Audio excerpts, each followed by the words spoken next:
Danny Sunsets, you got me back there, Danny Sunsets? All right, folks, if you want to find your seats here, we'll get started. I'm your host tonight, Tim Davis, and it's kind of interesting because Facebook is like for old people. At least that's what my kids tell me. It's like Facebook's for old people. And today, Facebook gave me a 1-year reminder that this date last year was our first ever Flyby show. So this is the 1-year anniversary, the official 1-year anniversary of the Flyby show. So give yourself a big round of applause. It's kind of cool. I'd be remiss if I didn't mention my partner, my broadcast partner, the Ballard Network, Brock Berman. He's over here kind of behind the scenes, and our executive producer, Sam Malone, Dan Inkster back there, Danny Sunsets we call him. So before we get started, tomorrow night, the Ballard Bombers are home game with the Pella Dutch. We got them last year. I would encourage you to come out to the stadium. It should be a nice, cool evening out there, contrary to what we've had the last few days here. So if you can't come out and support the team, it should be a good game. We got them last year, like I said. But if you can't, tune in to the Ballard Network. We will have it on live. So but if you do get the chance, come on out. Nothing like a home field advantage, I guess you could say. But anyway, if it's your first time at the Flyby, I kind of sound like Lutheran Church of Hope. It's no accident that you're here, right? Anyway, no, we are glad you're here, and I've seen some familiar faces, and you repeat offenders, we love that you're here, but for you first-timers, it's pretty casual. They do get a list of questions, and we stick with it-ish, all right? So it's always kind of fun for the guests, but how we got started, we talked with Matt and Mary Ann. We said, hey, the network needs some funding to buy some cameras, to do some things, and they said, okay, and we asked for a little bit, and we said, maybe we might want to do a show, and 2 weeks later they said, yeah, we want to do the whole sponsorship, and threw jet fluid on it, or fuel on it, and that's kind of how this became.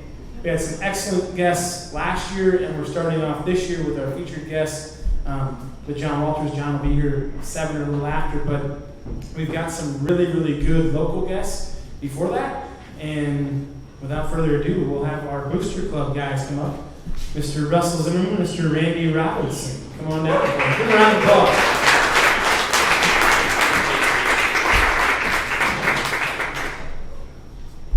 Russ, if I want to be right next to That's fine. Yeah, I don't bite. It'll be fine. And if you get uncomfortable, you're trapped.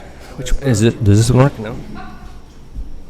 Okay, you guys are going to have to share the mic. You're going to have to pass it back and forth, or one can hold it for the other. Does it work? Yep. Okay, so Russ Zimmerman, Randy Robinson, if you're not familiar, Ballard Booster Club. So is the title President, Vice President, President? Yes. President and Secretary. Secretary. He takes the notes. Okay, he takes the notes. Very good. He's very good at it. He's okay. So I won't defer too far off the question list here to start, but I want to actually, where are you from originally, Russ? You're not born and raised in Huxley, right? Where are you from originally? Harlan, Iowa. Okay. Sports, anything there? What'd you do?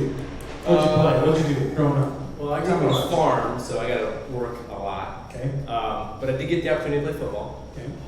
So that was great. A little bit of basketball, a little bit of baseball. All right. You know, Little League, all that fun stuff, all the way through. Sure. Randy? I grew up in State Center, Iowa, so West Marshall Trojan. I played all the sports. Okay.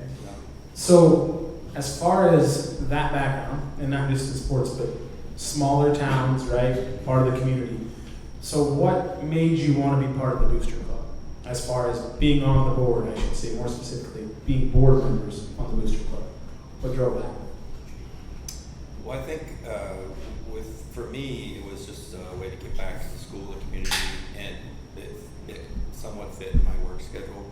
So, like you can look at city council or school board or other things, and they're just a little bit too much commitment. Mm-hmm. Too demanding, you could say, in a point. Too demanding. Sure. A little bit. Yeah.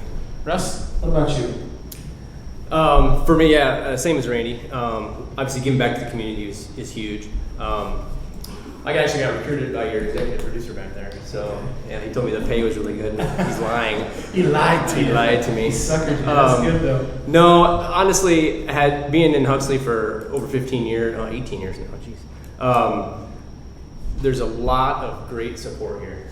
And when Dan asked that, I was like, Oh, of course. Why wouldn't I want to do that? Because it's so easy because we've got so many people here that are supporting athletics and activities and just everything in the community.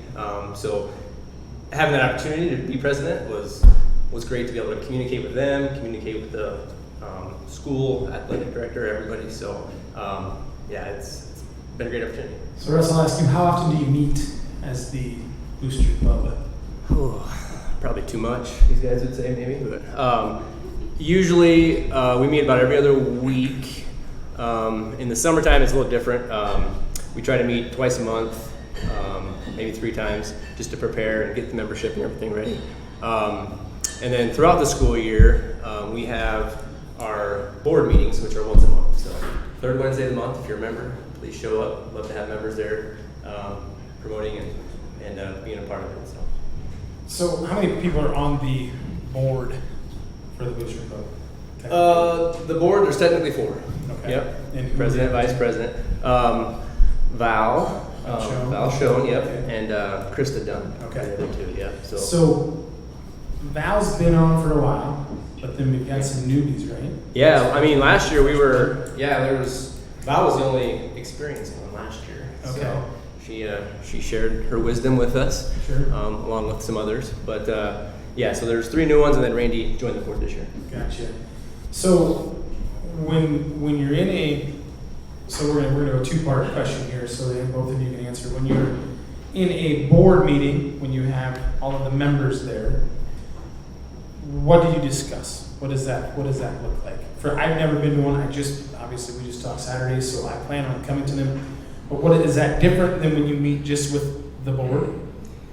Well, Can you give me that information? I guess. Well, it's a secret information. I can't. It's not like a secret society. No. As far as if I'm a Booster Club member and I'm coming to a meeting, what does that look like for me? Yeah. So as a member, obviously you get voting rights, and so you get the opportunity to help steer the direction of where we're going. So we get requests, we get funding requests from the different sports. From Nate Boak, the athletic director, he'll come to us with certain needs. We help pay for uniforms and stuff like that. So when we Russ, stop answering the questions I haven't asked yet. Oh, I'm sorry. I didn't even read your questions. You got the questions, Russ. But I didn't read them. Dan, did he get the questions? No, Russ. So we planned before that. So there's the Right. planning piece of it, and then at the actual board meetings is when we're proposing stuff, whether it's bylaw changes or budget adjustments, stuff like that. Okay. All that boring stuff. I'm gonna give Randy the mic. Pretty much more fun. You're asking me the boring questions. Well, I'm asking you all the questions that I have, but then you answer them all, so I gotta put Randy on the Don't worry, hot seat. I can tell you I did not read any of the questions. That's good. I appreciate that, Randy. So how do you, Randy? Because you're new. So how long have you been on the board, Randy? 6 months. 6 months. 4 months. Okay, so you're just cutting your teeth. Yeah. So you being the new guy, how do you raise money for the Booster Club? What does that look like? Not you individually, but how does the Booster Club raise money? Well, I mean, this year we've got a lot of new things going. Before we were linked to the activities website, Okay.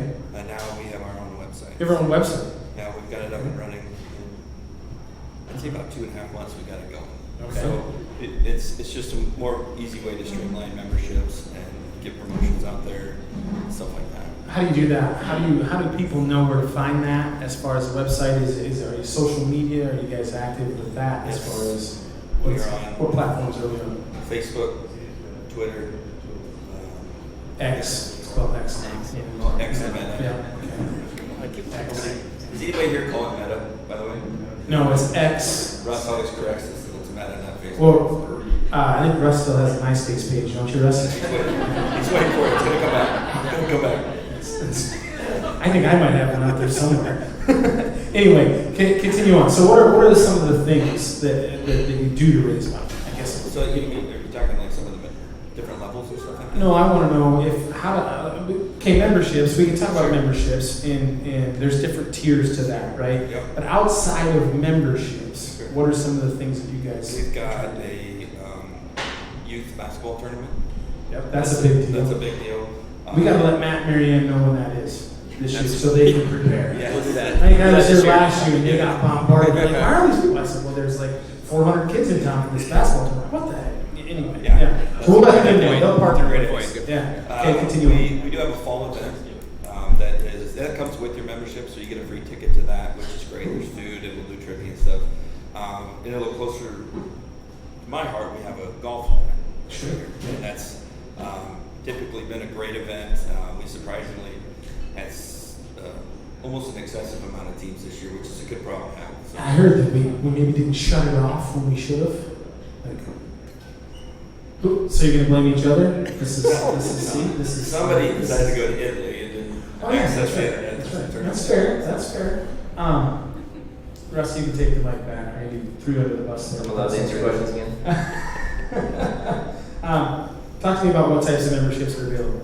I know we've got tiers, and we'll put you on the spot, but there's different money levels, we'll say, right, as far as what that looks like. Yeah, Okay. yeah. So we break it up into family memberships and business memberships. We looked at a lot of different other athletic booster clubs around, and they kind of blended. We've kind of stuck to the family and the business. So at a family level, you have your co-pilot, pilot, and this year we added a captain level. Yep. So the captain level this year allows you to get activity passes along with it. So you get your board member, you get your 2 full activity ticket passes, and then you also get your activity passes in addition to that. It's been a big hit. It's Yeah. A lot of people. Yeah, how many have we sold The this captain. That's what we went with in our family. I think we Yeah. went with the More than we captain. sold last year. Yeah. It was- And do you think that part of that reason could be and we'll just talk about it, as far as the ticketing increases at the gate for an overall ticket to get into the game, if you've got students from 7th grade through 12th grade and you want to attend, that's a pretty good deal. I feel like on the captain side of it, that's what we looked at and said, well, we're going to go to all these anyway. We need to have it, and now to be able to go to the event, have some voting rights, so I could see why that captain is a very popular item. Yeah, that's part of why we brought it out this year. Mhm. Was we would hope people would see the value, but I think even more importantly, which is again to my first point, is people in this community, once you get it out there, they find ways to give back, Mhm. right? So whether it was a $100 level or $400 level, there's people giving in. So for sure. How does somebody get involved with the Booster Club? What can you do so we can go online? I know that's what I did the other day, Saturday. It's pretty simple, really. Yeah. Just scan the QR code. And we've partnered a little bit with the network as far as, and folks, if you haven't tuned into a game, I should go backwards here, but as far as like the huddle cameras that are at the stadium, in the gymnasium, the hangar, that's all provided and paid for by the Booster Club. So we utilize those cameras for the network. Also, the cameras over here, as my partner Bear tells me, was all paid for by the Booster Club. So we work hand in hand, but that's a really big piece. And the huddle camera system is something that everybody uses. It's back in the day, you used to trade VHS tapes. You'd drive 15 miles or 25 miles or 100 miles and trade the VHS to the coach, and you'd give them what they wanted, and but now it's all just streaming. You can clip it and do all that, and that's a huge undertaking. That's a high dollar item, but it's something you almost have to have to compete now. So, but as far as with the network, I guess I just answered my own question. Where do you envision? And we talked about this, but the partnership with the Ballot Network. Where would you like to see that go? Oh man, I think there's a lot of places that it could go. Well, we got time, Russ. We got time. Are we stalling here? No. I think I guess, and I think I share the board's opinion on this, in the sense that what you guys are doing here is absolutely amazing. I think we've heard so much good feedback from the people that don't get the chance to get to the game. We all know that everybody wants to come to the game, right? They want to show up and be in the seats, but they don't always have that opportunity, right? And you guys are giving everybody the opportunity, the grandparents, someone that's at home sick or whatever it might be, you give them that opportunity to be able to see that. And so we see that as an opportunity, right, to be able to promote Ballard, right, and to be able to promote athletics and to be able to promote the student athletes, right, and showcase them, right. I mean, some of the kids, I don't even, probably rewatch the game, it's huge for them, They feel like, like stars, and it's fun. We never had that, right? We had we had to pop it in the VHS player. You might have got a We watch it like 4 Or there was hours a later. black and white photo in the newspaper. Yeah, And you get that for sure. when there was newspapers that you got your news from, as opposed to just streaming it on the meta, as you call it. One of the thing that is for us as far as the network and the Booster Club, we also do the QR code, as far as trying to drive that membership. And so the reason why we wanted to have Russ and Randy up here today was to give a little bit of an overview. So if you're kind of on the fence of thinking about being part of the Booster Club, there's different levels you can get involved in. It goes to a good cause. My question is, so go back to the meeting part of it. So do the members of the Battle Booster Club, do they vote on how that money is spent? Is that how that works? Yes. So you bring a proposal and it's once a month or whatever it is or whenever you get it, and how does that work from the coaches? Or if whoever wants to answer it. Randy, you're the secretary, you take notes. Yeah, so so, Mhm. so the new You're a guy. great looking secretary, by the way. Appreciate it. I'm married. Sounds great. Touche. Not my type, Randy. So many places. So, no, well, I thought it was interesting. I was one of those community members that hadn't gone to a Booster Club meeting, just like you were talking about, just to see what it was like. Well, the first one that I went to, a couple different sports were there, requesting funds for legitimate items. And, they brought 5 or 6 people. So it's kind of like a town hall type of thing where people come in and voice their concern about something, not concern, but their support about something. And then we all listen to it. And it's not like it just, so like you have a funding request, it comes to 4 of us and 3 of us don't like it, 1 of us do, whatever. No, it's like. It's not like American Idol. No. It's not like that. Okay. It'd be kind of cool if it was. We could live stream that, but anyway. Go ahead. No, so it's really kind of a court of public opinion. So they sell it, they tell their story, and usually it's not a hard sell. But the school doesn't. Wait, am I going to get into your questions again? No, continue on. I The like school this. does not is not able to purchase everything for the students, and so it's our mission to enhance the student athletes' time and while they're in athletics at Ballard, and so we pick up the pieces.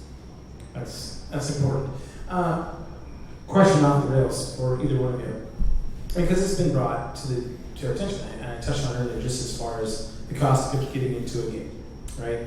And I get everything's gone up in price, but it's hard sometimes if you got a family of 4, 5, or 6, and you want to go to the volleyball match on Tuesday, and you want to go to the football game on Friday, and then you get into basketball season, you want to go Tuesday, Friday, maybe a Saturday. Has there been any talk as far as trying to alleviate some of that stress, maybe either through the Booster Club or through some different partnerships as far as, and not so much as for the adults, but for the kids? And we've talked about this, Dan and I have a little bit behind closed doors, but I always felt like as a kid on a Tuesday, or especially on a Friday or a Tuesday, Friday, like that was what you did, right? You went to the game and maybe it was $2 or $3, and I'm showing my age a little bit, maybe it was even $5. But I don't know if there's anything in the works, but I know we as a Ballard Network would definitely be interested in partnering with some, because I would love to get kids' butts in the seats at the games. And there's, and the parents, they can get in for free and they can give them $5, they can feed them, and there's no better babysitter for an hour and a half, depending on how long the game is. But I don't know if that's something that you guys would explore as far as maybe working or what that looks like. And like I said, it's not for everybody, but I think that it would be to get kids in the seats. We could talk about it, and I caught you off guard with this, but it's something that I've thought about. And what are your thoughts on that, as far as just the overall maybe value of having kids in the seats? Well, I'll start off with saying, it's ideas like that get you excited about being on board, right? Because there is that opportunity. And the reason that we have the membership that we did, and we talked about the voting and all that kind of stuff, right, is it creates those opportunities. So if a member comes and says, hey, I'd like to see money go to this, right? And and that's something that we can discuss as a board, right? And be able to discuss and put it up for a vote, because the money's there, you know, it's somewhat limited, you know, I mean, a lot of these businesses, they're asked to, you know, to give to lots and lots of different organizations, right, and help support the community. So they're not going to give all the funds to us, right? So, but what we did, I feel like we did a really good job of as a board is coming up with a budget, right, and understanding where we're spending our money and what we have left at the end of the year, right? Sure. And so over the years, they've done a great job of keeping track of that and seeing where the funds go. So we want to make sure that we have the opportunity to first and foremost support those student athletes, Yep. right, and the coaches that support them and everything like that. So that's where a lot of our funding has gone to date. But it's ideas like that, right, that keeps us rolling, right? Keeps so you rolling. I love that idea. And so, nonprofit, right? Nonprofit, 501c3. Yeah. 501c3. So you kind of got it. When you make the money, you got to spend the money, and you can't take it with you, kind of like that. You don't know why. Yeah, you know, right, okay. Perfect. So just an idea, and I'm sure that we'll brainstorm more about it, and I'm sure there's a process and all that things, but that was one of the things I thought about, like, man, we could really maybe make a difference, and, you know, and it's hard sometimes, and that's where the network comes in, because there's parents that got a 3-year-old and a 5-year-old, they're probably not going to come to the game, because they're in bed by 7:30 or 8 o'clock. But it's those 3rd, 4th, 5th, 6th graders, and that's how you kind of can get them there and develop, hey man, I want to be doing that. I want to be on the field. I want to be on the court, or, you know, or whatever it is, on the pitch if you're playing soccer. That's a soccer term, right? That is true. Good job. Thank you. I learned that last year. They were on the Olympics, so I watched a little bit of the Olympics this summer. All right, we're getting towards the end here. You guys have been great, but now this is the best part of the interview, the hardest part. Thing we started last year on this very day was the 2 truths and a lie. So what they'll give us is they'll each give us 3 things, and we have to figure out which one is the lie. Okay? So if they've done any thought in this, it should be pretty difficult, but it also can tell us a lot about it. Okay, who wants to go first? Russ? I'm sorry, because Randy's good. He thought about this. Okay, Russ, what do you got? 2 truths and a lie. We'll take a vote, by the way. This is when you guys get to interact with us. I am back-to-back fantasy football champion in our Huxley League. That's gross. Too many people know me here. Uh-huh. Ready for the next? Next. 2-time state champion in football when I was in high school. Okay. Where'd you go to high school again? Go Cyclones. Go Cyclones. That becomes honesty. 3rd one. I was on a national FFA parliamentary procedure team. And Russ, for those that don't know, I know what parliamentary procedure is. I was in FBLA, so Future Business Leaders of America, or as my friends used to call it. Anyway, I digress. But anyway, tell us what parliamentary procedure is, Russ, and this will maybe help us. It might be a lie. I don't know if it's actually. Okay, well, fair enough. Okay. National Parliamentary, I'm not spelling that out, Parliamentary Procedure Team, FFA. Okay. All right, guys, we're going to take a vote here. Who thinks the first one is a lie? Back-to-back fantasy football champion in the Eastern Iowa Huxley Fantasy Football League. Yeah, too many people know you here, Russ. Way too There's many. like 6 of the guys in the league here, so and that draft is tonight, so poor choice on your part. Well, who thinks that he was a 2-time state champion is a lie? And if you know anything about Iowa football or high school football, Hartman is somewhat of a powerhouse. So you're a 2-time state champion football. You got a couple rings at your house? I've got 1 ring, yes. Do you ever wear it around your neck or anything like I'm that? gonna wear it tonight, actually. And you should. Do you have your Letterman's jacket as well? I do. Yes! My man, I love that. Okay. Okay, so then the National Parliamentary Procedure Team. So tell us what parliamentary procedure is, because we know that is a truth. I have my FFA jacket too. I can wear if I, you know. That's so Purple corduroy is great. You might not get invited back. Parliamentary procedure, following Robert's Rules of Order. So you have the opportunity to go as the president, vice president, treasurer, secretary, Yep. and you had to make motions and follow the whole You're running a board procedure. meeting. Yeah. Look at that. Look at that, yeah. Real life Actually gotta use skills, it. and you're doing it now. Actually got to use it. Your FFA and teacher is happy. So proud. So proud of you right now. Randy, take that microphone. Sure. Take it away from the FFA man. Okay. Ready? The fantasy football, that was awful. Anyway, okay, Randy, give it to me, brother.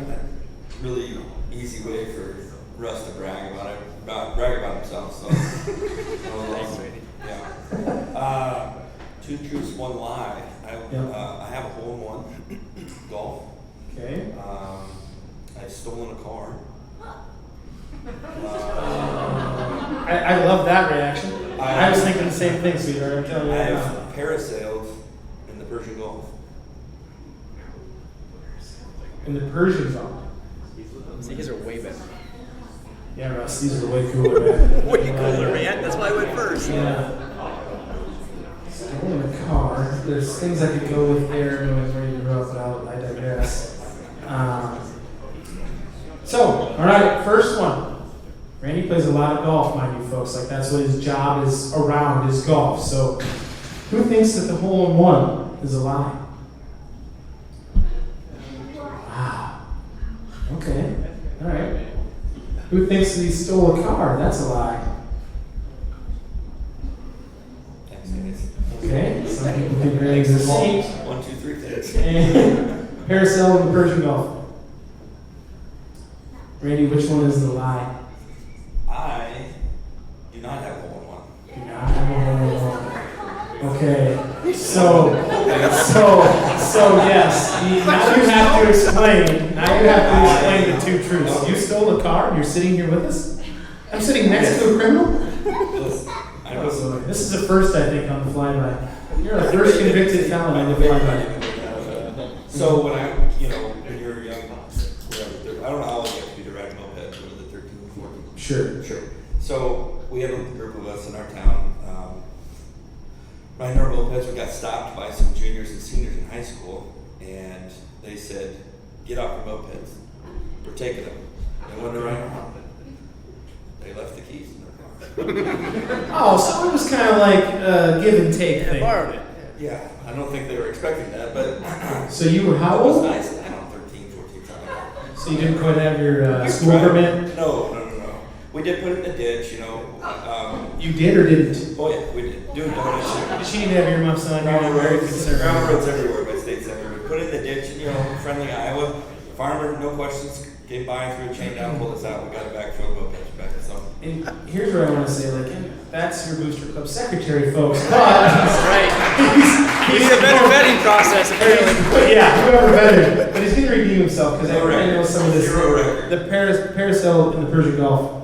yeah, Talk to me about that that. was cool. So I was deployed for a year in Iraq. So Okay. this is back in 2000. Thank you for your service, Randy. That's And when you're there, you can't just you still build up vacation when you're in the army, and you can't just say, yeah, I think I'll just fly back home. Sure. So it doesn't work like that. So you get to go to Qatar, which is still there, but and they had a Chili's and a Burger King and some crappy stores, and that was our vacation. Yeah. And I did parasailing. Awesome. It's one of the things.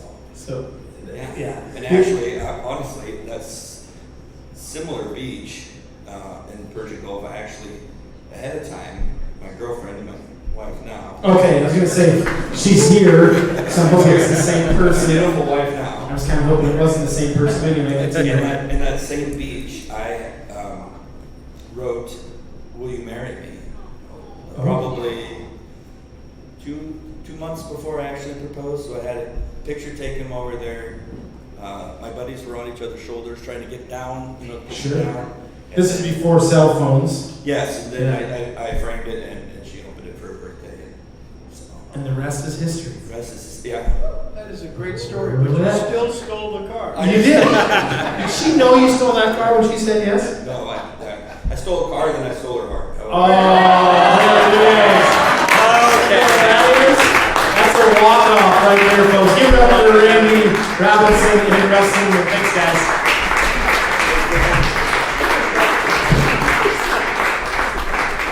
Hey guys, we'll take a 5-minute break, 3 to 5 minute break. We need some refreshments. Use the restroom. Go ahead. Our next guest is here in the audience.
Maybe not.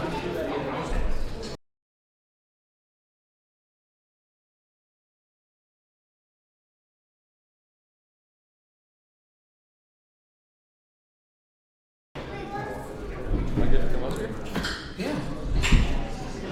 How close do I sit to you? You can sit as close as you like. What as close as I like? I mean, we've swam together. With no shirts on. Butt pants. But pants. Just shorts. Alright, folks. Go ahead, keep getting your drinks. We're going to get started here with our second guest. I guess I don't know if I should refer to him as the man, the myth, the legend, or the busiest guy in town, or I'll just refer to him as Ethan Hochul. So Ethan, thanks for coming up here and Thanks for having me. yeah, man, it's we talked about it. We kind of talked a little bit maybe about it last year, and we were going to do it earlier in August, and it didn't work. But Ethan, folks, if you don't know Ethan, he's a real estate guy. He actually sold us our house, so thank you for that, Ethan. I think. You're welcome. But Ethan, you are well. Tell us, you're a Ballard guy. I'm a Ballard guy, yep. Graduated from here in 2008. Yeah, Baby. Just a baby. just a baby. Okay. Hanging out with all you old guys. Tell us about your journey after. Okay, shots fired. I get it. Okay, tell us about your journey after 2008. Where'd you go? What'd you do? Yeah, so after college, or after high school, I went to Drake. And so went to Drake and then went to Iowa State. And then after that, I actually moved to Tennessee. I lived in Knoxville, Tennessee, where the University of Tennessee is. I lived down there for 5 years, about 5 years. I owned nutrition retail stores. That's what I did prior to real estate. So nutrition and health, fitness was my prior life. I before real couldn't estate. tell, Ethan. I couldn't Yeah, tell. I know. Trying to keep up with you. Get out of here. Keep going. Keep going. But yeah, so yeah, kind of story behind all that. That was never really my plan. Going into senior year of high school. Don't say this like in a boastful way, but it was preseason All-State running back going into my senior year. First really good 3 games of my senior year. 3 really good games to start. Fourth game broke my collarbone really bad. Tore some nerves in my chest against Sadell, who was very, very bad. Took me out the rest of my senior football season, and so there kind of went recruiting type down the line a little bit, but I ended up going to Drake to play football Yeah. a little bit. Sound pretty braggy there for a while, though. I'm just gonna. Yeah, no, it's braggy. With good reason, though. With good reason. I appreciate that. So being a Ballard guy, being a Ballard alum, you coach how many sports? I mean, High school? Just in general, you name the sports that you coach, Ethan. This is a fun game. High school football, high school track, Ballard baseball, youth football, Ballard basketball. So only 5. So yeah, 5. Only 5. I 5 and a said half, that. because then I help with another baseball team. Okay, 6. so we'll say 5.5 Yeah. or 6. Why? It's a good question. I don't know. I love it. I love being able to. So sports had a huge impact on my life growing up, and this community had a huge impact on my life growing up. And so it's my way to give back, and it's kind of people ask me what my hobby is. It's like truly my hobby. Yeah, sports was a big deal to me, and so I want to be able to give back to the people, to the young kids. I truly believe coaches can make a major impact in these kids' life and help transform them into who they want to be, or who they are, or who they can be when they're older. Because not all of them have that at home, whether you think they do from the outside or not, they don't. And so, yeah, and I hate being bored. I can't just sit down, and that's my wife. I was going to say we could probably ask Ashley if she would concur with that. Sure. And so yeah, I'm like, well, I can sit here or I can go do something. So, Sure. and if I'm going to be coaching my kids' stuff anyway, or if I'm going to be at their stuff, might as well coach. So with that, we'll piggyback on that question. Who were the coaches, youth, high school, college, that kind of impacted you to have that belief? So first, my dad, he coached me in baseball always growing up. And I remember when he coached me in baseball when I was in Little League, I just remember thinking to myself, I can't wait till I can coach my kids in baseball someday. And so that was one. And then actually, Al Christian was my high school coach when I was here my entire time. And he had a really big impact on me, just being able to push me, like, he's, as many people probably know, like, he was a tough coach, but he also knew the ability when maybe you didn't know it inside yourself. And so being able to dig that out of me and others, it was very transforming, and being able to bring out the best in each kid. So. Sure. And I think as any former athlete, you always have that one coach, or those couple people that it's like, and it's always, I just saw my old high school football coach in 25 years, and it was like you pick up where you left off. Yeah, it's kind of like exactly. an old buddy, but now and I still call him coach. Yep. Like it was like, oh, there's Dave. I'm like, no, that's coach. That's coach. It's super strange, but I call my second grade teacher Mrs. Clark still. So anyway, let's go back to coaching high It's school. really weird when you sell your past teachers' houses and you're like, I don't know what to call you. Is it Catherine? Or Kathy? What do I call you? Yeah. You're in a unique spot, but as long as you got the household, that's the main thing. So high school track. I want to take a step backwards, go and rewind. I want to talk a little bit, and we're not going to discount anything else, but that 4x4 team you had last spring was, what'd you say? It's pretty incredible. Pretty incredible. Like record-setting, unbelievable. And you talk about getting stuff out of guys, how Coach got it out of you. I mean, I gotta believe you kind of did that with those guys as far as injuries and what that looked like. Tell us who was on that 4x4 team, and then kind of talk us through, just give us a little Reader's Digest version of what that was like for the season for those guys.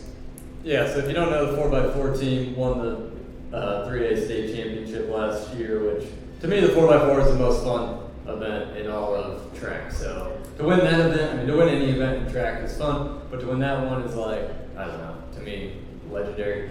And so we had 4 guys, Jameson Witt, Chance Landy, Jackson Fleischman, and Eli Rouse, who, if anybody knows Eli Rouse is a 210-pound bull running back who ran at the state meet, ran a 50, wasn't our fastest guy, he was 205 pounds with flowing locks.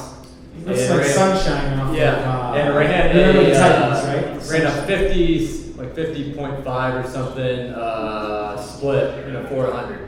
And so, but that's really good. So anyway, this 4x4 group they were my first group in track. So got them as freshmen.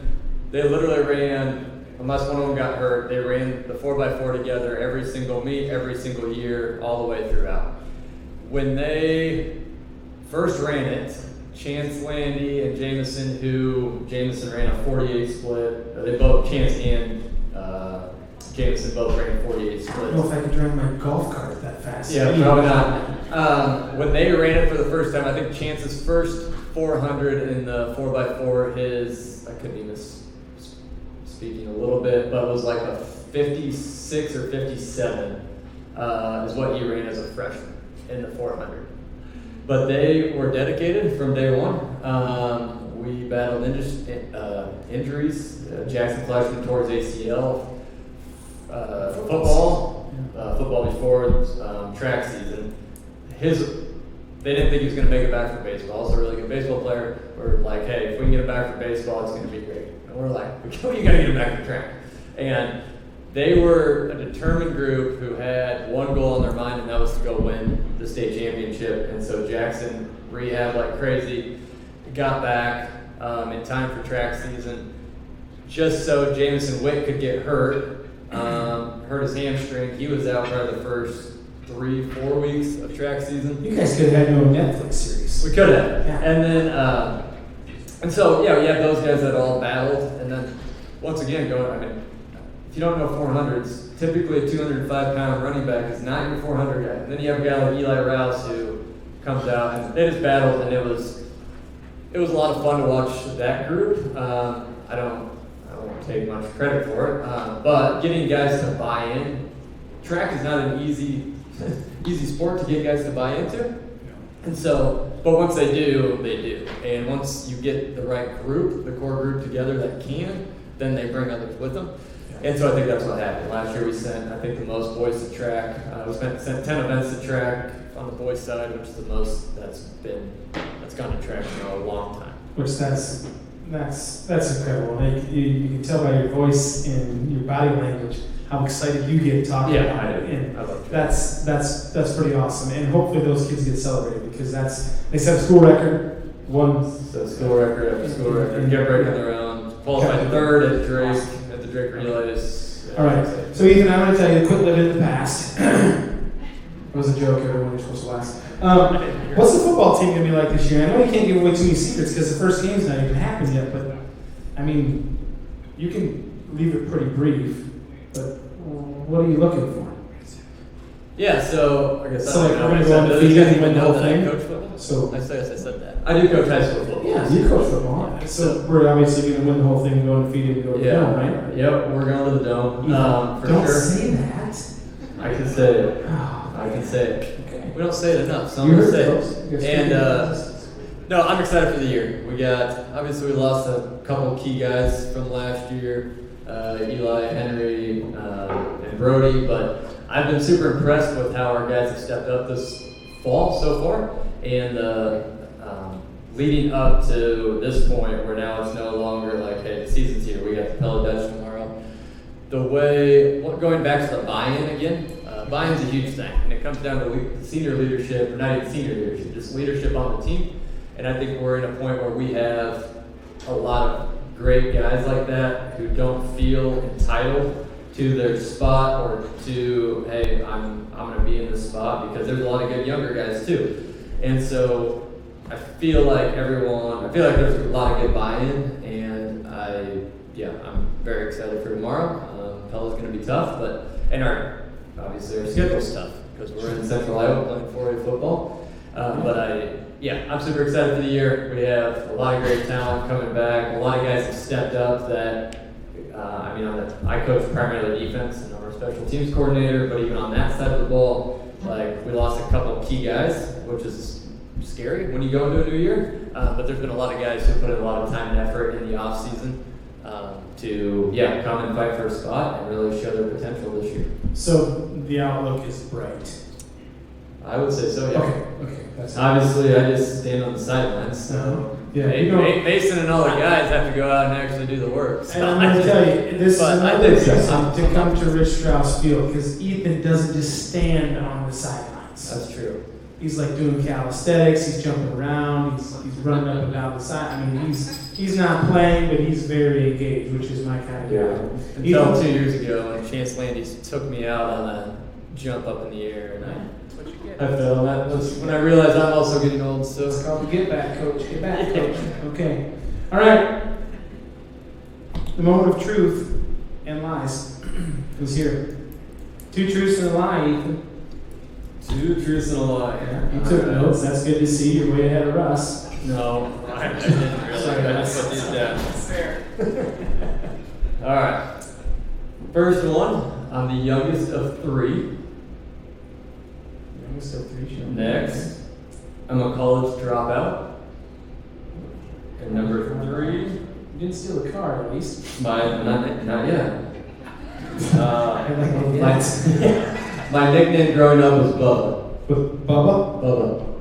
Like as in Bubba Gum? Like, Yeah, Bubba Gum. Bubba Gum. Okay. All right. Who thinks that he's the youngest of 3 is that a lie? Some of you probably know. And actually, you cannot vote. Okay, you would give it away. So, youngest of 3, who thinks that is a lie? Okay. College dropout. Who thinks that's a lie? Okay. All right. College dropout. You see this guy, good looking, very successful. I like that. And his nickname's Bubba as a child. Who thinks that's a lie? Wow, kind of. Which one is it, E? This might be a first. I don't think anybody voted for the lie. The first one, yeah. Wow. So I'm the youngest of 2. I only have 2 in the family, which is kind of Oh, he threw a curveball at us. That's the first one that's ever happened. So you lied on the lie. It's double lie. It's not a double lie, right? You literally double. So is that like a white lie on the lie? So what I said, I'm the oldest of two? Would that would have been a It double doesn't lie. matter, Ethan. You're a liar now. No. And Not apparently yet. you're a college dropout. You loser. I am No, I'm just kidding. not. Continue. No, you're so wait a minute. I knew that about you because we've had this conversation and just wasn't for you. I wouldn't say it wasn't for me. It was so I got a business I got an opportunity to go open nutrition stores when I was 20. And Knoxville, so I didn't bring this up earlier because I didn't want to give away my truth and lies. But This guy's a master manipulator. No wonder he sells houses for a living. Holy smokes. But no, so at 20, I told my parents that I was dropping out of college, which they loved. And then I turned around and asked them for $7,000. And then I told them I was moving 13 and a half hours across the country to go open these nutrition stores. We didn't know anybody down there when we moved down there. And I was playing college. I walked on at Iowa State after Drake. I made the team there, and I got this opportunity, so then I dropped out of college, stopped playing football, moved down there, and did that for 5 years.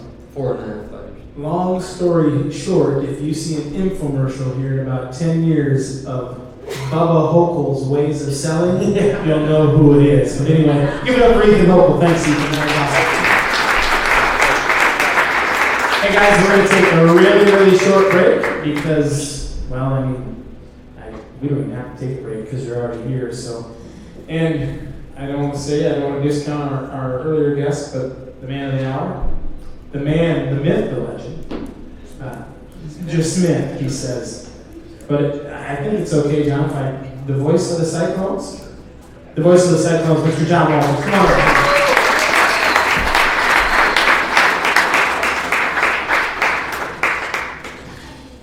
We probably should switch to the helmets, but that's okay. You can be a Bomber fan for the night. I'm a Bomber fan. Okay. Yeah, you are, and this is, I'd be remiss if I didn't mention, this is a gift from our esteemed colleague, Brock. John, you know we call him the Bear. He's our bear. Is that a truth or a lie? That's true. All right. Bear. Yeah, he's actually got his own tagline on the broadcast. All right. So Brock Bear. I like it. Yeah, this is a great gift, and John, we appreciate you coming out. Happy to do it. Have you been here to eat yet? Have you ever been to Flight Bar and Grill? I have, yeah. I came in here, probably not the best time to come eat one of their world famous cheeseburgers, but right after a colonoscopy at Mary Greenland Medical Center. They told me not to eat too much, and my wife and I were driving back home to Ankeny, and it's like, this place looks really good. So anyway, Well, you have to come back. you probably didn't want to hear all those details. No, nothing like starting an interview with the voice of the Cyclones. It was a- colonoscopy. it was a It's great lunch. It was a great lunch. It was a Yeah. great icebreaker. Okay, John, tell us about your background a little bit. I mean, kind of Yeah. where you grew up, and we'll go from there. I'm from the Chicago area, Glen Ellen, Illinois, which is a suburb of Chicago, about 20 miles west by Wheaton, Naperville, that area. And went to Lombard West High School, had a great experience there, and then went to Drake, and typical cocky Chicago area kid, you know, saying, I'm going to be in Iowa for 4 years and get my degree and get out. And, 44 years later, here I am, you know, and there's no place I'd rather be. My wife is from Des Moines, and all our family is here in Iowa, and it's much more Iowan than I am Chicagoan now, but still have those roots that I'm proud of in Chicago, but I love living in Iowa. So, Cubs or White Sox? Very politically incorrect. You're not supposed to like them both. Like, it's like saying you're a Hawkeye and a Cyclone fan. And we're gonna get to that later, anyway. I do like them both, but mostly Cubs. I was a Cubs fan when I was a little kid, and then I discovered Harry Carey and Jimmy Pearsall doing the White Sox games, and it was so entertaining that I just had to watch some of those White Sox. I love Bill Beck as an owner, and so I got entertained by watching White Sox games and hearing those guys argue about alimony payments and stuff like that. And, I mean, it was never about baseball, Right. you know, and That's so why people tuned in. I enjoyed that, and Jimmy Pearsall actually had been clinically in an insane asylum. They were arguing one day, and Harry said, "Jimmy, you're crazy," and Jimmy goes, "I used to be Harry," and so it was entertainment, Yeah. and so I like them both, but more of a Cubs fan. I'm going to say that especially since the Sox have lost 102 games. Yeah, they're not very good. Yeah. So you were involved in sports growing up as a kid? I mean, was that a part of Played your life? sports every day, but wasn't, well, as Johnny Orr would say, he's not very good. And so, loved playing. That's what we did every day after school. Just loved it. But big high school, about 550 kids in my class, and you know, it was pretty clear that I wasn't going to be one of the better athletes. I played tennis, but I just decided, you know what? We had a high school radio station, and I started doing our games, and that's how I got started broadcasting. That leads right into the next question. So that's how you got started? Yeah. As what, a 15, 16-year-old? Yeah, they had a 10-watt high school radio station. You could get better reception with 2 tin cans and a piece of rope in between it. And it didn't matter if anybody heard it or not because I was getting to broadcast the games. And Globbard West was really good. They went to the state championship game my freshman year, but it was just a blast. I loved doing it, and I realized this is what I want to do for a career. And so, you know, my ineptitude as an athlete was a real blessing. You had a gift, it just wasn't your athletic ability. That's exactly it. Well, I guess I did. I wasn't very good at it, I can tell you that at first, but kept working at it, decided that's what I wanted to study in college, and Drake had Jim Duncan as their radio television broadcast guy at that time. Jim Duncan, but still. Yeah, Jim Duncan down at Drake was a legend, and my first year was his last year as a professor, so very fortunate to get to study under him for a year, and then John Lytle was a great professor as well, and I was fortunate to go to Drake. It was a great experience. So speak on that a little bit. I got a little inside information. Are you the professor, John Walter? Because you teach a class or two now, right? Well, yeah, Brock's been in it. I just teach a 2-day broadcasting boot camp at Iowa State. It's a 1-hour class just for kids that kind of think it might be fun to check out broadcasting and see what it's all about. And so we do it over the course of 2 days, and they get to broadcast a softball game, an Iowa State softball game. They each get to do an inning, and it's a blast. So we've really had fun doing it, and hopefully it'll continue. Would there be room for like a 42-year-old guy who's doing it to sign up? Absolutely. Okay, you'll take my money, right? Yeah, The 100%. university will take my money. I'll talk with Heather Kruger. Maybe she can get me in. She knows what's going on back there. Gotta have connections. That's right. Yeah. So now we're going to transition a little bit. I just got your Iowa State stuff on, and this is one of the questions. Did you see the questions? Did you read through them? I got a little bit of a hint. Okay. Yeah. So this is going to be tough for you. So how long have you been at Iowa State? So this is my 22nd season as the voice of the Cyclones for radio, but I've been around it all the way back to 1982 when I started working for Channel 8 when I was still a student at Drake. So, yeah, over 42 years. So let me ask you, did you choose the Cyclones or did the Cyclones choose you? You know, when you work with Pete Taylor, you can't help but have the Cyclones kind of rub off on you a little bit. I didn't have any biases or, you know, I didn't know anything about Iowa or Iowa State or Drake or any of it, you know, when I came from Chicago. And in Chicago, the college sports aren't the big deal that they are here. You know, I was a Michigan fan because that's where my dad went, and my cousin was a pole vaulter for Michigan, and I thought that was cool. And so I was kind of a Michigan fan growing up. I was way more of a Bears fan and Cubs and, you know, Bulls and Blackhawks. And but then you get to Iowa and you realize what a huge deal college athletics here. There's no professional sports teams. Exactly, and so it was a blast to cover all the programs, but I really fell in love with Iowa State, and a lot of that was just hanging around Pete Taylor every day and being around the program. And I mentioned Johnny Orr earlier and Jim Walden. They were great to me, and Dan McCarney was great to me. And so those coaches were really way better to me than they should have been for a young guy in college that didn't know what he was talking about. They just treated me really well, so I always appreciated that. How did those relationships that you built, but that was back in the time when those relationships, you could say, were almost more pure. Yes. Because it was all this. Yeah. There was no this. Statement. There was no hiding behind a keyboard. It was if they maybe had an issue with something that you had said or done, and I don't know if that was ever a thing, but did you ever take a butt chewing from any of them? No, not really. I was fortunate in that regard, but you're exactly right, what you just said. So a great example of that is, you know, now, I don't know how many people in this room are old enough. I know Sarge is, but I don't know about the rest of them. So, I don't know how many people are old enough to remember Sam Mack robbing Burger King. Okay. Well, I guarantee nobody knows who Jimmy Pearsall is either. So. That's right. So we had a basketball player at Iowa State that robbed Burger King, along with a football player, Levin White, and horrible deal, right? They both got shot. Thankfully, they were okay. We have a guest here that stole a car, and that never happened yet. But you know, back then, you didn't put out a statement and say, here's what happened, and this is all we're going to say, and that was it.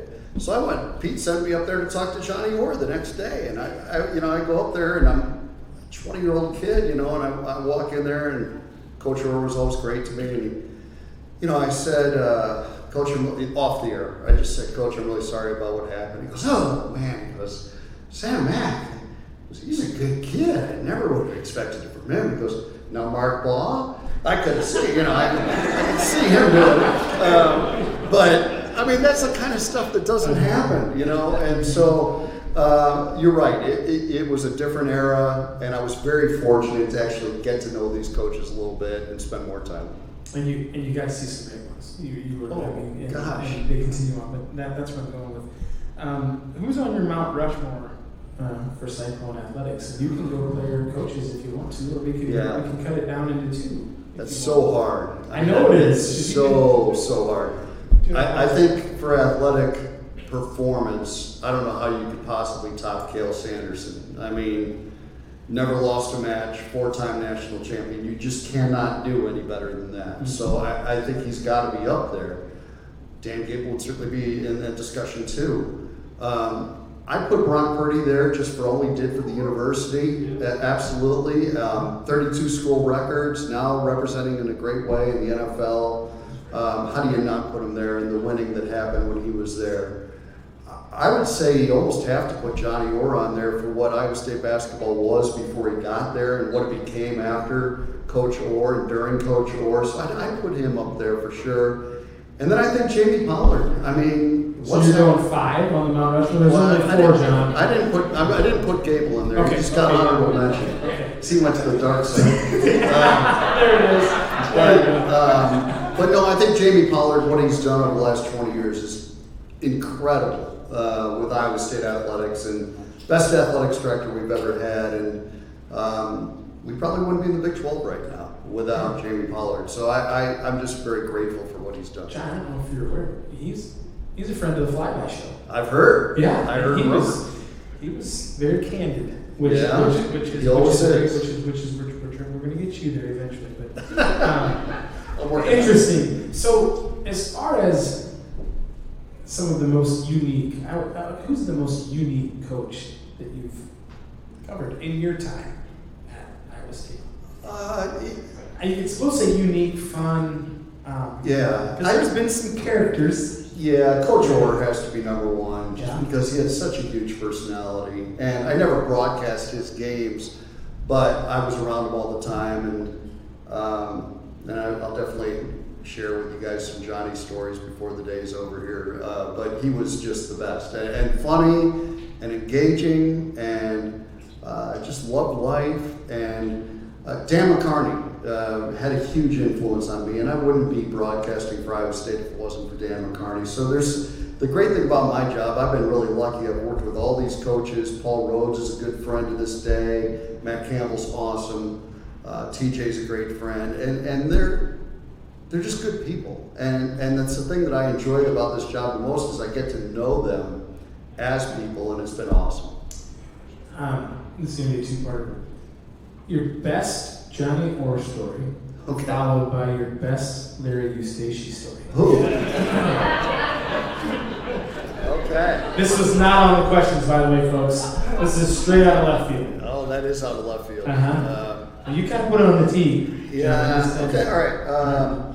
You can go either or first. It doesn't matter to me. I'll have to start with an Orr story or Okay. two. Okay. Okay. So, Johnny, they had just lost a close game to Oklahoma the night before, and I went up to interview Coach Orr. And we're sitting there courtside, and this is when they had that big barrel-chested sigh, the sigh that kind of waddled around, and that was the logo on the floor where the Pioneer logo is now. There was a big barrel-chested sigh. So anyway, we're just sitting there by that, And I said to him again off the air, I just said, Coach, boy, man, Oklahoma had some deep shots on you last night. He goes, I told our guards, you get out there and guard him like that chicken. And he pointed aside.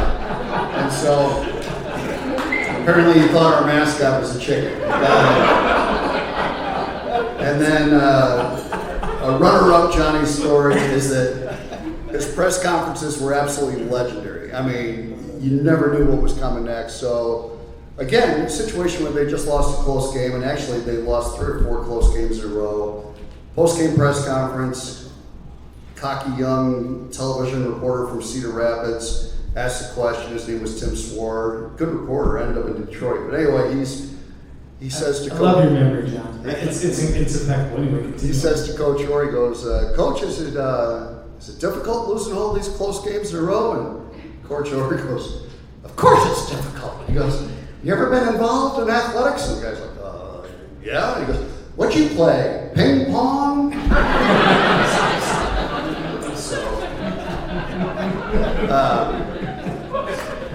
Boy, Coach Stacey's Give us story. one more Orr story. Because I love the voice. It's I not got just the more. story, it's the voice. I got One more. Okay.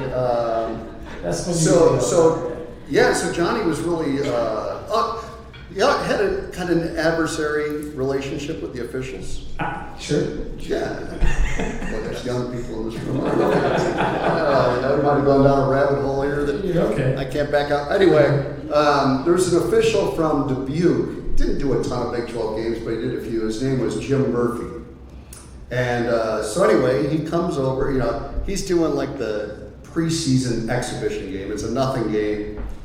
But he was used to being yelled at by Coach Orr. And Coach Orr had been pretty quiet during the game. And so he goes over to Coach on the bench and he says, Coach, what's going on? You haven't called me blankety blank. I'm not going to use the names and words that he used. You haven't called me a blankety blank or blankety blank or blankety. And Coach Orr goes, I'm sorry, Murph. I'm sick. I'll get you next time. I'll get you on the backside. Yeah. Okay. All right. I can't tell any of my Larry stories because they're all worse than that. Good. You gotta have Had a lot of fun with Larry. I got one. Gosh, again, language though. It's not going to be as funny as it would be with the right language. But all right.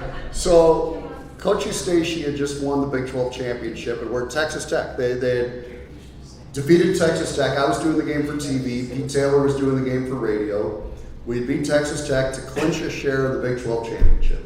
And anyway, on TV they put up the graphic and it said, Larry Eustachy, one of 3 coaches all time to win a conference championship in 4 different conferences. So anyway, after the game, we're down at the bar, and Coach Eustachy walks in, and Pete's there, and myself, and Eric Heft, and Larry walks in and goes, man, I wonder how many coaches have won 4 championships in 4 different conferences. And Pete goes, that just shows what a disloyal son of a bitch you are. Which was vintage Pete. Vintage Pete. But Larry right in his place. So, all right, that's all I got. That's awesome. No, that's perfect. Favorite moment, and this is going to be hard for you. I get it, and we can go with a couple. Favorite moment or game Okay. that you ever called, and we can go across the sports. Just you can go basketball, football. You can pick. Yeah. Well, I think game 2017 football in Oklahoma when Jacob Park got kicked off the team midweek. Kyle Kempt, who had thrown 2 forward passes in a 5-year career, is the starting quarterback going in as a 33-point underdog at Oklahoma. Against Baker Mayfield, right? Against Baker Mayfield. We got a quarterback playing linebacker, my neighbor Joel Lanning. You live next to Joe Lynn? We live right across the street. I watched them grow up. That's Great family, still great friends. And but Kyle Kempt throws for 345 yards, throws the game-winning touchdown pass to Alan Lazard, and just you can't top that. Okay. Moment, I picked 2. One was when Johnny Orr came back for the Michigan game, and Fred Hoiberg allowed him to walk out, and it was just a really special moment. Coach Orr was the winningest coach in the history of Michigan and Iowa State. And so by the luck of the draw, we played Michigan 1 month before Johnny fell and hit his head and ended up dying, okay? And sometimes in life you're just like, you know, what are the odds that all these cards fell the way they did, where thankfully we had brought Coach Orr back and celebrated him, and he walked out and punched the air and did all this stuff, you know, and I got a story on that one too, but it was just a neat moment, and Fred very eloquently just gave him the stage and let him go out there and have his moment. And so that was special. And then Iowa State won that game. Michigan was 7th ranked. It was a great win. I'll never forget in football, though, Paul Rhodes going over to Lincoln, Nebraska and winning in our last trip to Lincoln with a bunch of guys that were sick. And we were driving over to the game, Eric Heft and I, and we got a call from the sports information director, Tom Corshell. He said, guys, Austin Arnott can't play today. He's injured. Alexander Robinson can't play today. He's injured. And Eric and I had just talked ourselves into we were going to beat Nebraska that day, right? And then we were like, well, I guess it's going to have to be a different day. Because now we're starting a freshman quarterback and a freshman running back against a really good Nebraska team with Ndamukong Suh standing over center, staring down Jerome Tiller. Well, we beat them 9-7, and they turned it over 8 times, and we turned it over 0. It was incredible. And Sounds like Iowa Hawkeye football. Anyway, followed that formula. But I remember looking up, and as an announcer, I'm looking up and at the end of the game, and I'm thinking, what's in the head of these Nebraska fans? And so I said, well, Eric, right now I'm looking out and I see 86,000 Nebraska fans that are saying, man, that was ugly. But I said, as far as I'm concerned, other than the day I met my wife, that's the most beautiful thing I've ever seen. And so that game stands right up there with me too for another moment, because that was the Paul Rhodes, I'm so proud to be your coach after the game moment. That was really cool. You talked about Freddie. Yeah. And what a unique situation for that guy to be in. I mean, plays for the Little Cyclones, born and raised in Ames. Yeah. Johnny's the coach, you know, and Johnny's this fairly adamant guy. Yep. And, you know, and Fred's, it's not really Fred. Right. What was that like as Fred as the player and Fred as the coach? I just admired Fred so much and still do to this day. We're still good friends, and he just was a special human being, and great player, and came to Iowa State at the same time as Earl Beecham and Lauren Meyer, 2 other Iowa kids that it was a great recruiting class. It's rare to have, you know, that many tremendous players in the state, and then throw in Julius Mikuli from Czechoslovakia at the time, who Fred said learned English by watching Matlack. And but Fred was awesome. And then when he came back as the coach, he was so appreciative of the opportunity at Iowa State. He has a great sense of humor. He's a fun guy to be around. And I love being around him on a daily basis. He was great. He did tremendous things with the basketball program, brought in great players, and really got it rolling again. And that was a really special time in the history of Iowa State basketball. So I still, to this day, I cheer for Nebraska. Not that that's easy, but I want to see Fred do well. And he is doing well, and had a great year last year. So, shamelessly, John, what are the chances we get Fred on the flyby show? Well, You've got connections, so we'll talk about it a little bit later. Yeah, Keep all right. that in the back of your mind. I just All right. had to try to I think stick it in there, so. I think there's a chance. Okay, Say there's a chance. hey, saying there's a chance. That's a great time in the movie. We'll take it. We're going to skip some of these questions because we kind of answered them, but to go back to Fred a little bit there, as far as he was kind of on the cutting edge of the transfer stuff. Right. I mean, the transfer portal was transfers, but you had to sit out and do all that, and you could blend the guys. What do you feel like is the biggest challenge facing Cyclone athletics today? And I don't mean the transfer portal, but it has changed significantly even in the last couple of years. Yeah, there's a lot of challenges facing Iowa State athletics today, and again, I'm so grateful for Jamie Pollard because of his leadership to guide us through choppy waters. But this thing now where you're paying the players, I'm for it. I think it's great, but to all of a sudden say, hey, we got to come up with $23 million, pretty hard to do, right? We've all done budgets, and that's That's very difficult to do. So that's the biggest challenge, and you combine it with the transfer portal and other programs coming in and trying to take your players and trying to buy them, basically, which is legal now, Sure. right? It's free agency, essentially. Yeah, I mean, Iowa has to get better at it, obviously. Kirk Ferentz is suspended for the first game. That's true. Did I say He's that a out- cheater. He's a cheater. Did I say that out loud? I'm You sorry. did, yeah. You did. No, if you're going to do it like the SEC schools. Get really good at it. Just Right. don't get caught. No, it's going to be hard because programs are going to come in and they're going to try to take away your players. And Rocco Becht is a great example. We've got the We Will Collective signs behind us, but Rocco could have taken $1.2 million to leave Iowa State. And I got to say, as a 17 or 18-year-old kid when I was in college, that would have been really hard for me to say no to, okay?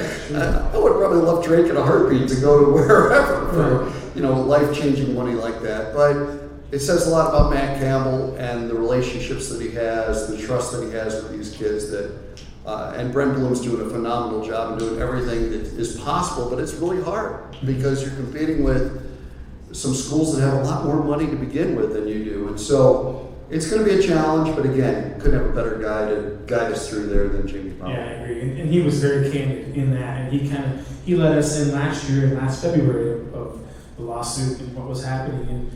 And it was, we were in the know, but he gave us a little bit more of a piece of it. Yeah. It's the reality of it all. John, I'm going to ask you, and outside of the transfer portal, but if you could, and not to live in the past, but if you could go back to the way it was, what's something that you would go back to the way it was as far as Iowa State athletics or NCAA athletics in general? If you could go back. Yeah. You've seen a lot. You've been around a lot. I think that's a great question, and I would say just what I miss about the old days is the coaches could let their personality shine through.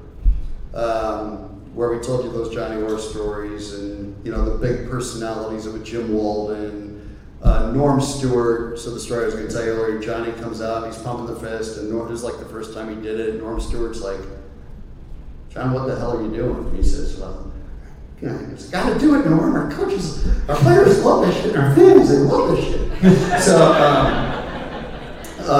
anyway, I love the personalities. I remember Judd Heathcote had a great personality. He was like, doing his press conference, and he goes, well, it's going to give me a chance to finish my book as I'm retiring here. And they're like, oh, Judd, you're writing a book? He goes, no, I'm reading one. And stuff like that just doesn't happen anymore. It was just the Norm Stewart, Billy Tubbs. I'll never forget Billy Tubbs, the first big Monday game against Missouri. The Oklahoma fans are throwing stuff on the floor. They're upset. And so Ed Hightower, the official, comes over and tells me, you got to get your fans under control. So he goes over and he grabs the PA microphone. He goes, the officials have asked me to tell you that no matter how horrible the officiating is, don't throw things on the floor. Of course, Ed Hightower comes over and tees him off, and he's like, what? I did exactly what you told me to do, And so I miss the personality part of it, and it's harder for coaches to show that now just because everything is a statement, and the salaries are so huge, and you have to be so guarded, and there's lawyers, and it's just, sorry if I offend anybody in the room, but it's not as personal as it was. Maybe it's pure. Yeah, would be the exactly, word. And exactly. you get that Yeah. relationship piece Yeah. that you get to see really who they are. I agree. And sometimes, like who they were on the floor in the press conference was maybe similar, but then you can talk to Johnny behind closed doors, and you still Yes. get the voice, and you still get the animation. No doubt. It's a little bit. No doubt. You've told us some, but we're gonna kind of get this a little bit wrapped up here. But favorite Cyclone maybe story that none of us would ever know about. If you can tell us, and if you want to take it to your grave, that's more than fine. But if there's something that we might just be, holy smokes, do you have that? Well,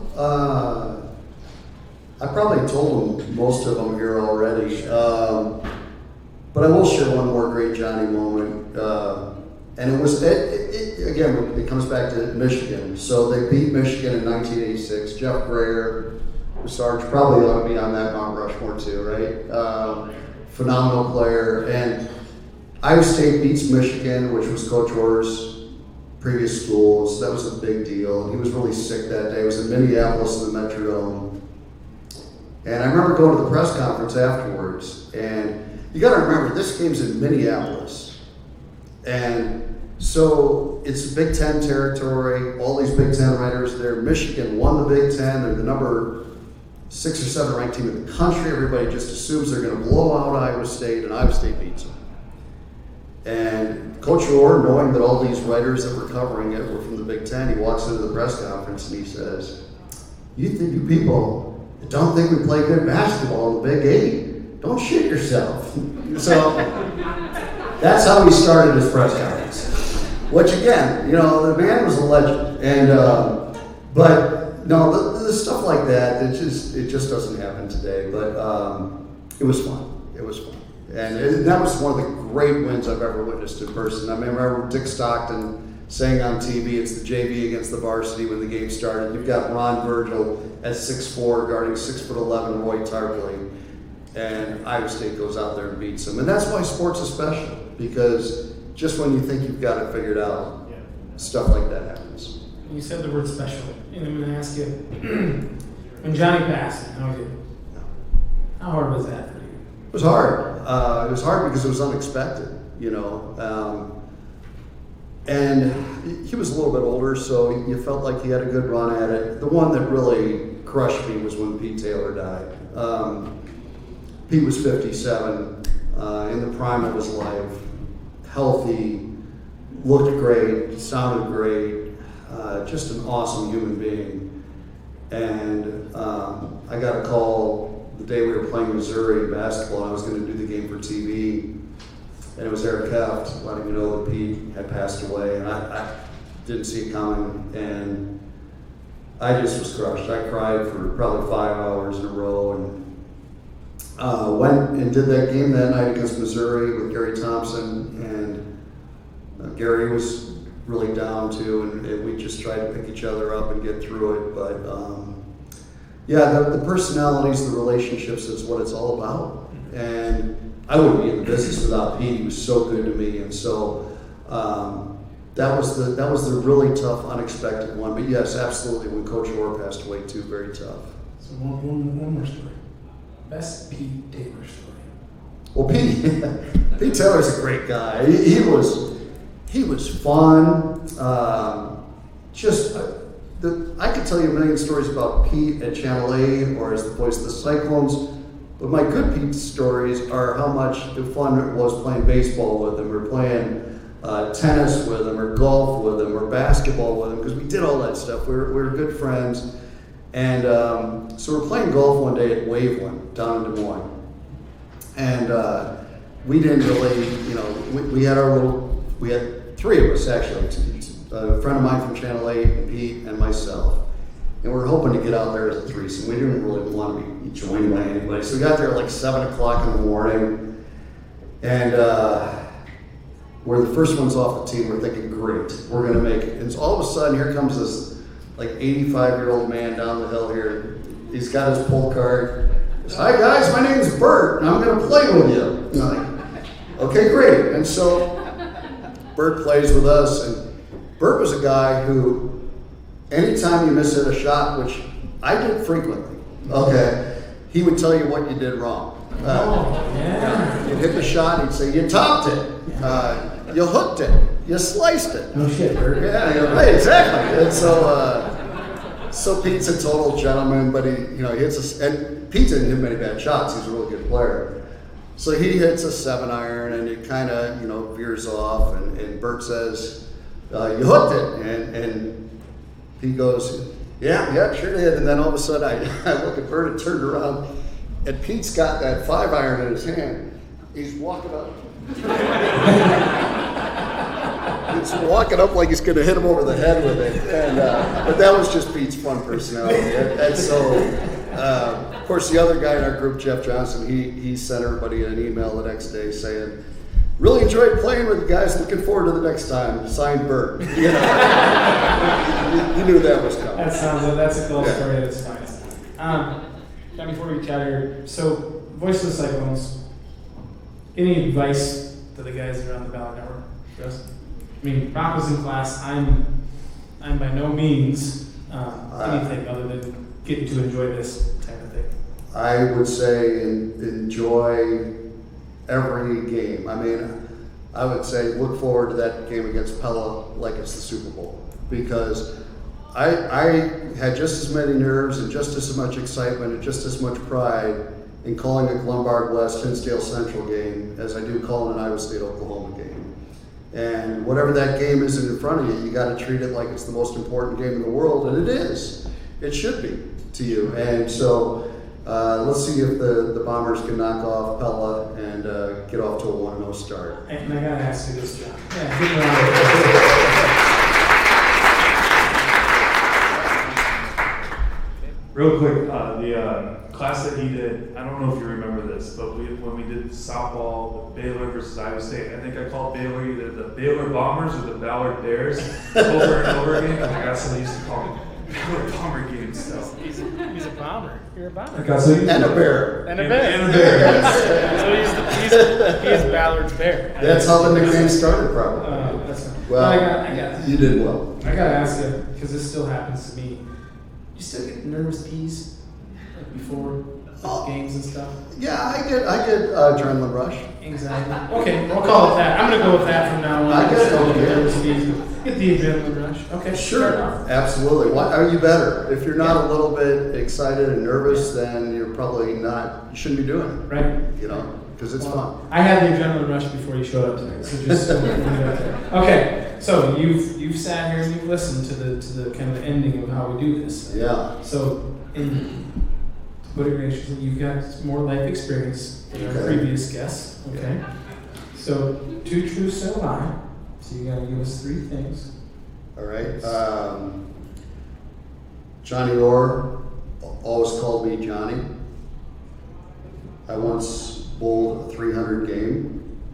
Hold on, too fast. Called you Johnny. Okay. Yeah. 300 bowling game. Yeah. Okay. And Bob Knight once called me the designated question asker.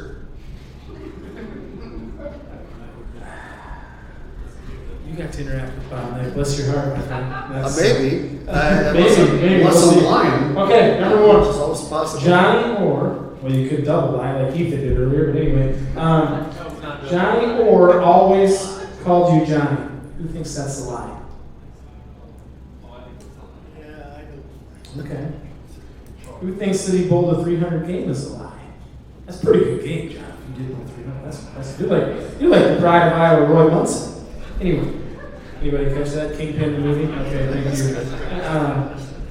And Bob Knight called you the designated question asker. Who thinks that's a lie? Sounds like. Okay, that does sound like Bob Knight. You couldn't make that one up, right? You're right, Yeah, you're right. yeah. All right, John, which one's a lie? Yeah, I probably haven't even bowled a 200 yet.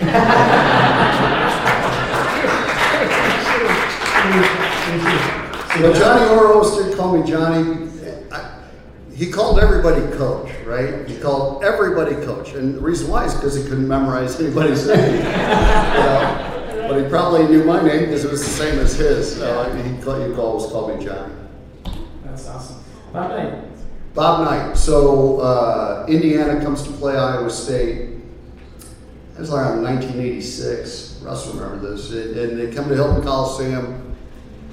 And all the media wants to interview Coach Knight. He's in the heydays, the Olympic coach and everything. And so we all ask if we can meet with Coach Knight, and their sports information director says, well, if you guys come to the end of shoot around, he'll do an interview with all of you at once. So we did, and it's like, you know, a couple newspapers, Ames Tribune, Des Moines Register, 3 or 4 radio guys, 3 or 4 TV guys. There are about 10 of us. And we gather around, and here comes Coach Knight. He's got that scowl, you know, he doesn't look happy. And he comes over, and so I asked a question. And he gave a pretty good answer. And then there was about a 5-second pause. And I asked another question. And again, he gave a pretty good answer. And there's about a 5-second pause. So I asked another question. He goes, what are you, the goddamn designated question asker? Absolutely, Coach Knight. Those are his exact words, which I, again, apologize for the language, No, but that's what he said That's verbatim. that's what makes it real life. Well, John, I think I speak for everybody, and again, I appreciate Rock reaching out to you in that connection, but it has been an absolute pleasure My to sit up pleasure. here Yeah. with you and share the stage.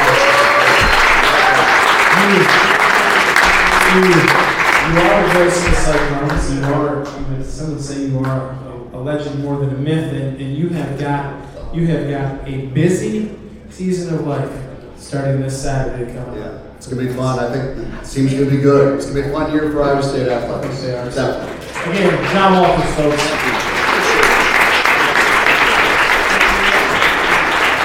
All right, guys. That concludes it. If you want to have another refreshment, you can. I don't know if John's going to stick around. You want to chit-chat him up a little bit. I don't want to speak for him, but thank you guys for coming out, and we'll try to get some information when we're going to have the next one. Thank you, guys.